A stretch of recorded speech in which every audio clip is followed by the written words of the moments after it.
A lo largo de nuestra historia republicana, la verdad es que el Estado de Chile y los pueblos indígenas o pueblos originarios no han tenido una muy buena relación. ¿Ya?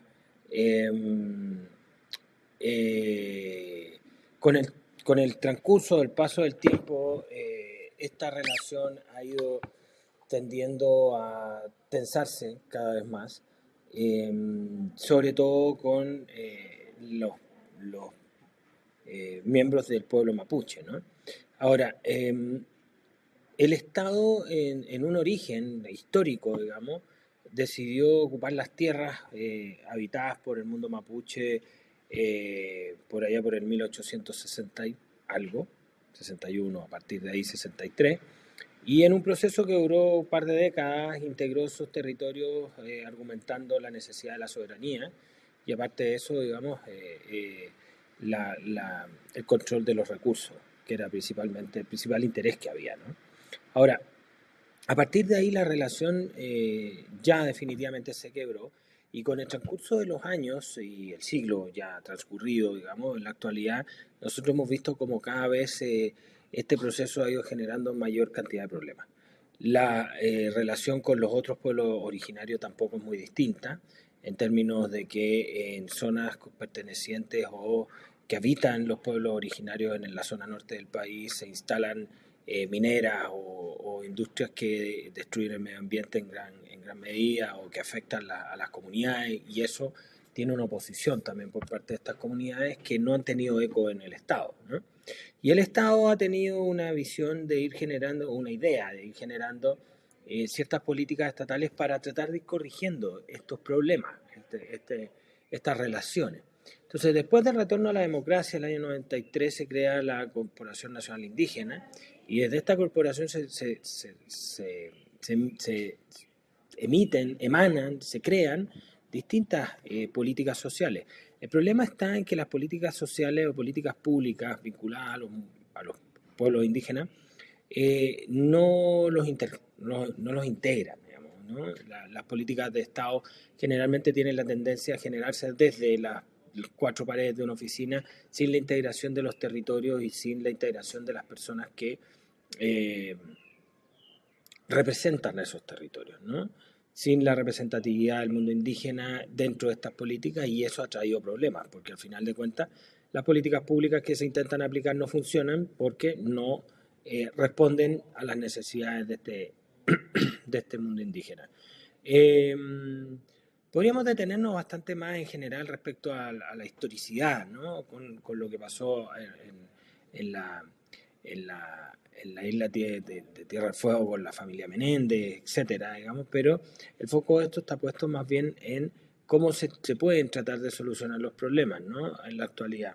Y nosotros, aparte de estas políticas públicas generadas a través de esta institución, la CONAI, tenemos a partir del año 2008, 2001, perdón, el programa Orígenes, ¿ya? Y este programa vuelve a insistir en lo mismo, en tratar de generar políticas de devoluciones territoriales, vuelve a tratar de generar políticas de Estado, pero chocamos con el mismo problema, ¿ya? Chocamos con ese inconveniente, ¿no? Fíjense que les decía antes que las políticas públicas no integran a las personas que pertenecen a esas comunidades. Wilfredo Bacián, que es presidente de la comunidad quechua de eh,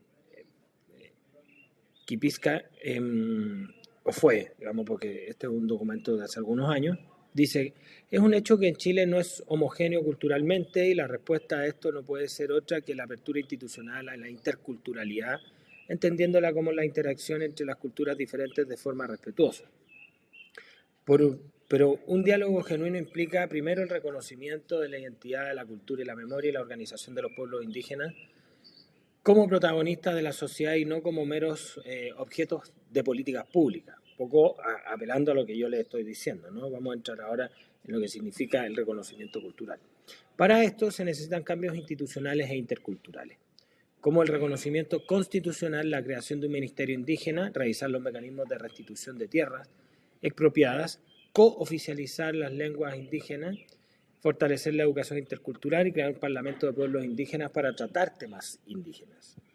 Un magallánico o un santiaguino no va a entender los problemas particulares mapuche.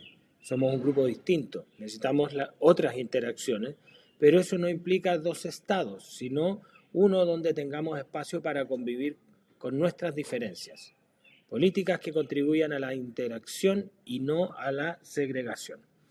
Aquí está claramente expuesto o expuesta la demanda del mundo indígena, ¿no?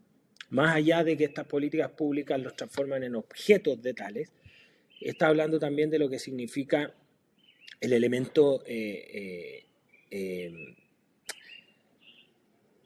del reconocimiento de la interculturalidad, ¿no?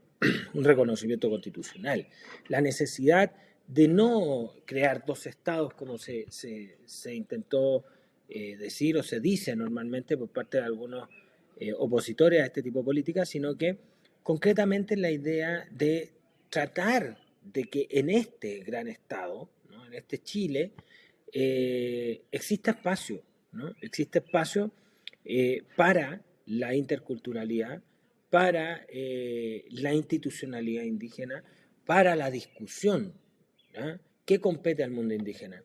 Esto es súper fácil de entender también cuando uno piensa que las regiones, por ejemplo, en nuestro país han pedido permanentemente mayores grados de autonomía. Y eso es porque las regiones no se sienten totalmente identificadas con el centro, que es Santiago.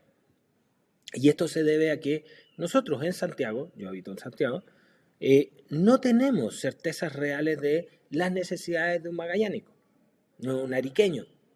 Entonces, las políticas públicas se toman en Santiago tratando de mirar la realidad de las regiones, pero en realidad no pertenecemos a las regiones, por lo tanto las políticas probablemente también tengan ciertos grados o márgenes de error importantes.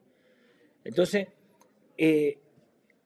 para que se entienda una comparación, es un elemento bien relevante o interesante de comparar, ¿no? La mayor grado de autonomía que exigen las regiones o que piden las regiones, y lo mismo pasa con el mundo indígena.